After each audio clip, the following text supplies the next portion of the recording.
give you the gist of the entire topic. Today I am going to talk on rare remedies in headache. Okay?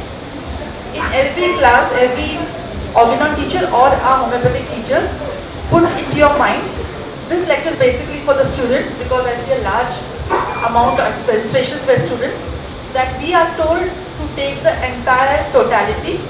Okay, we have to take the entire case, get to the portrait of the disease and then prescribe. Okay.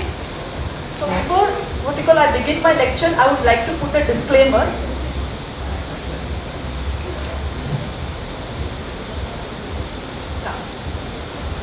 So this is the disclaimer I want to say. The use of rare, because the topic is that organopathic remedies is no way a justification to prescribe these partially proved remedies as a quick prescription based on the nosological diagnosis or as a shortcut method without understanding the total picture of the patient in toto. Just before me, Dr. Vishali has presented a beautiful case which initially even she thought it was a sectorial totality, but as the case progressed she came to know about the entire case and Lipose was the remedy. So I will present about 5 to 6 rare remedies today, which and a few very short cases which will tell us how these short cases can be useful, especially when you treat chronic headaches like migraine, when you're trying to withdraw remedies, for migraine along with the constitutional. See, we cannot deny the fact that totality, single remedy, constitutional remedy does play a very definite role in treating chronic disease, but also sometimes acute medicines do play a very important role. Very late in my practice of 22 years, I have come to realize this, and so today's cases, what I'm going to present are very few cases, okay, but they will try to identify how these remedies can be used. So before starting, I would also like to talk a little bit of Dr. E.A. Farrington, Dr. Burnett, okay, who are forgotten heroes of a materia medica. Why is they forgotten heroes? Because in the end, when we take, especially as organon teachers, we only talk about the stalwarts who have talked about totality of symptoms and not about these people who have formed the base materia medica actually. Okay, Dr. Herring, Dr. Burnett, these are the people, and Dr. E.A. Farrington, who have written beautiful materia medica, and they have talked a lot about sectorial medicines. So we use it only for therapeutics, unfortunately. But I think the time has come now, and we see many old homeopaths who are bringing out new remedies. So this is a justification again that we need to delve back into those remedies, and we do have the material and enhance on it. Okay. So with this few things, I would just like to quote it very quickly. What is actually pathology? A mass of symptoms which have no connection at all. Okay, they come from a human organism, isn't it? So when we are fishing out for symptoms, we are hunting for symptoms, or we try to receive a case, they come from a human organism that is all order and perfection, and all of the parts which work in perfect harmony. Even when one of this part is out of order, for example, today's lecture is headache, there must be a certain clue to string these effects together and picture form of a disease. And when you get this form of disease, it's a pathological state. So Dr. E.A. Farrington justifies how we can use rare remedies. So Dr. Constantine Herring is the main stalwart again, who has done wonderful provings, direct provings, okay, especially sarcodes and nosodes. And so he says that every remedy, homeopathy is essentially not only many-sided. Okay, he says many-sided, he says it's all-sided. She investigates the action of all substances, whether articles of diet, beverages, condiments, drugs, poisons. She investigates the action of the healthy, the sick animals and the plants. We just saw a sarcode lecture before. Okay, because she gave a new interpretation to that often quoted saying of Paul, prove all things, a new meaning, a new application that acts universally. Okay, this is not only for materia medica, it's for everything in life. Prove all things, there's a new meaning, a new application that acts universally, and over a period of time, elimination of the useless things do take place with the growth of accurate physiological and pathological knowledge.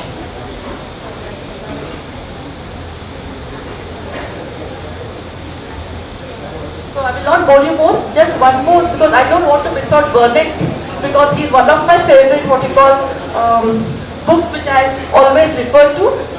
not only for ringworm but for many other skin problems. The fact is, we need any and every way of finding the right remedy. That I'm trying to just out whatever we have been talking from morning. The simple simile, the simple symptomatic similimum, and the farthest reach of all the pathological similimum.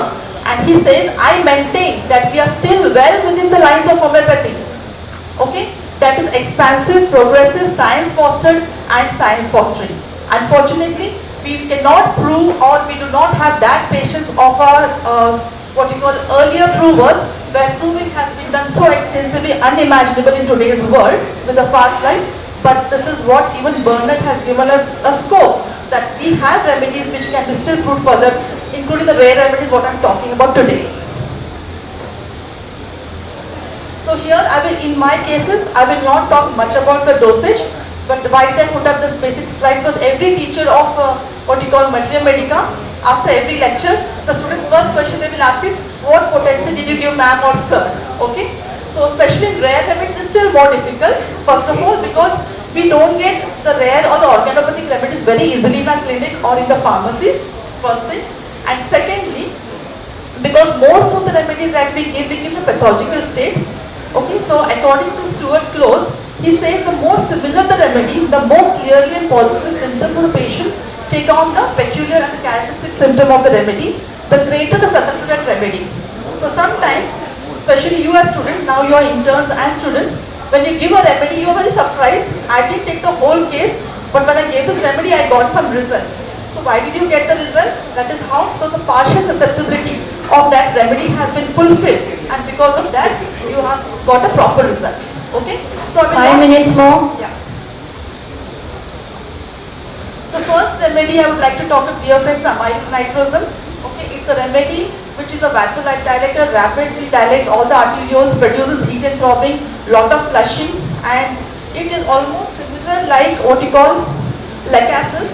Okay, but if lacasis symptoms are not present, okay, or if you do not find the totality of lacasis, please shift to what you call amyl nitrosum. I'm not trying to advocate what you call amyl nitrosum as a rare remedy.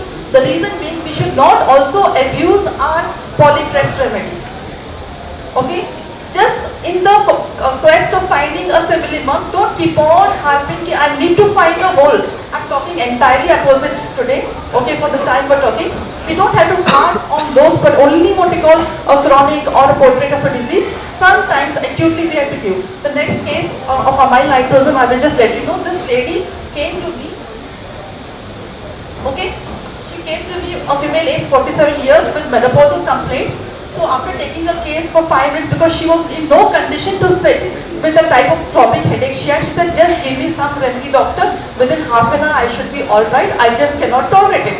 So it was such a what you call panicky situation even for me, because I have to give an immediate result and yet take a case. But I thought she must be a case of lacasis with whatever 5 minutes history I have taken, but I did find that she was not having typical suspicious, all the characteristics of lacasis what we have.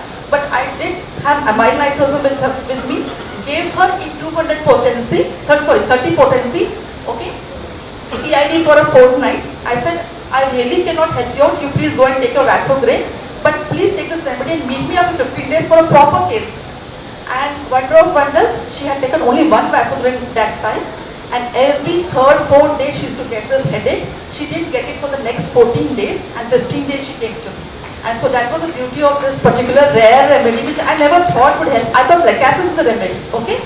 So it was, I prescribed exactly the same symptoms of what you call amyl nitrosum. Basically has congestive headaches, aggravated hot sun, and they are people who are loquacious, not high loquacious like what you call lacasis. But the sun headache, the menopausal symptoms, the anxiety and palpitation with the headache is a main indication of lacasis as well as amyl nitrosum. But the whole picture of lacasis was not being covered by this case. So this remedy helped, and imagine it has been 8 months. Okay, she's had no episodes of headache, no symptoms of anxiety, palpitation, and she also has embraced her menopause very gracefully. Mind you, she even had what you call bleeding. Okay, heavy bleeding like lacasis, blackish flow. Amyl nitrosum also has it. So how much less are we actually probing into this rare remedies and how much more study has to be done? That is the scope I'm trying to, what you call, talk about today. Okay. So second remedy is also very interesting remedy, Asnia barbata, hardly 4 lines in boric. Okay, very much this thing. And I've got a tincture of this remedy in 100 ml at the moment. So it's an excellent remedy in some forms of congestive headache, especially sunstroke. Okay. My place, Belgaum, had never experienced such a what you call hot climate, which we experienced last 3 years in fact. And here typically bursting feeling as if the temples would burst, the eyes would burst on the sockets and dropping carrot. But I will give you the case so that you understand it better. Asnia barbata, only 4 lines in Borix Materia Medica, is there in a Materia Medica since 100 years. Same, na? Yeah. Okay.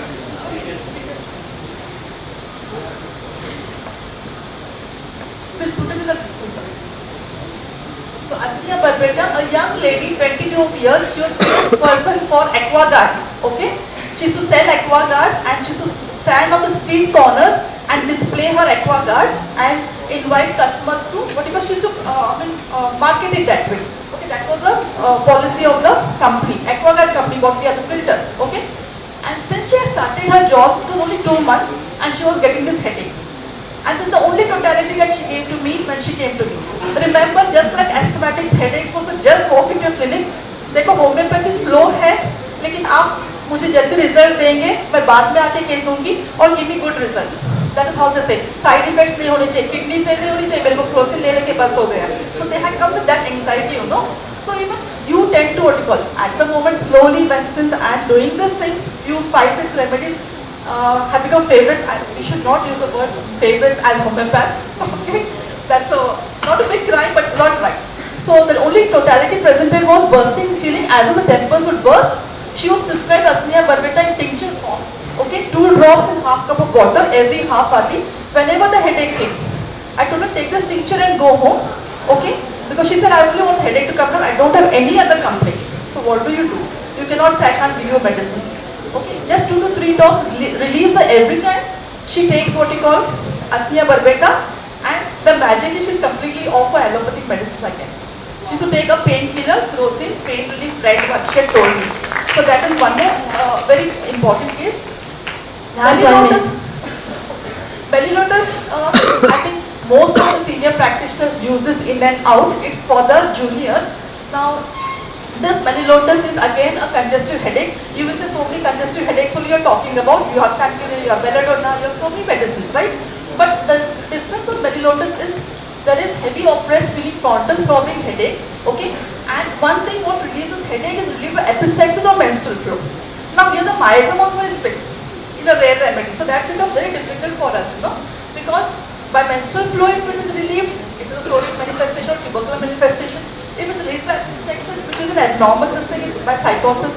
So such a mixture of remedies, it needs to be studied further. And hemorrhages from lungs, uterus, anything, Clark says it, is followed by very red face. That is the difference between belladonna and sanguinea. Okay, the discharge is relieved by epistaxis.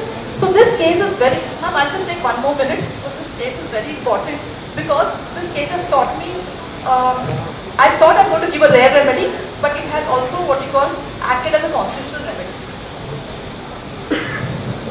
So female patient age 32 years, working as a manager in a computer academy, came with complaints of intense throbbing headache with very flushed face. Okay, was on allopathic treatment for migraine and sinusitis. So doctors were diagnosing it was sinusitis, some people said it is migraine, so it was never diagnosed, and she came with this history, and since 2 years on and off with absolute no relief. She did have sinusitic headache because her CT scan showed that. She presented severe throbbing headache with intense nausea and vomiting. Headache was always frontal, this is important, preceded by hot flushed face. First she'll get a hot flushed face and then she'll get a headache. Now, entirely contrary to the way hyperemic headache presents, and generally right side.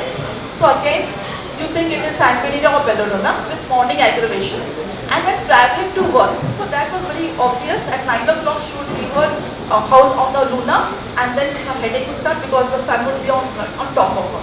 Okay, so this is a history she would present. The headaches are periodical. That was one very good point that she gave me. Every week or every 4 weeks, violent headache with congestion, and aggravated in winter. No headache with sun but aggravated winter. Now this is a specific characteristic of what we call mellitus. Okay?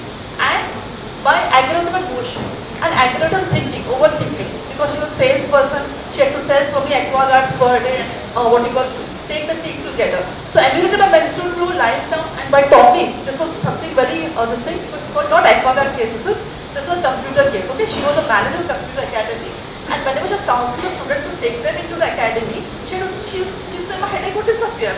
The moment I stopped talking, my headache would come. Okay, so this is one more point what I've learned in mellitus, which is different from what I used to prescribe earlier. So she was prescribed mellitus 200 water dose every half hour as first prescription, and was told to discontinue once the headache subsides or till it becomes tolerable. Please come out a week for a case, because it was quick prescription again. Yeah, I think with this we can stop here. Yeah, just one more. Just I finished this case. So the patient reported only after 2 months. I asked her what's the reason. She says, I didn't get a headache at all, so I didn't come. But yesterday it slowly started, so I didn't want to suffer. Like the last 12 years I'm suffering from it. So I came back. This time she was in a very wonderful state when she was talking to me and received a detail. She was a nervous person, full of worries, all that problems. She was a divorcee at a very early age. And the funniest thing, what I went into a case and found out, she had a little bit of a psychiatric depression in her, which she had not told me, or rather we didn't, I didn't take the case in that way.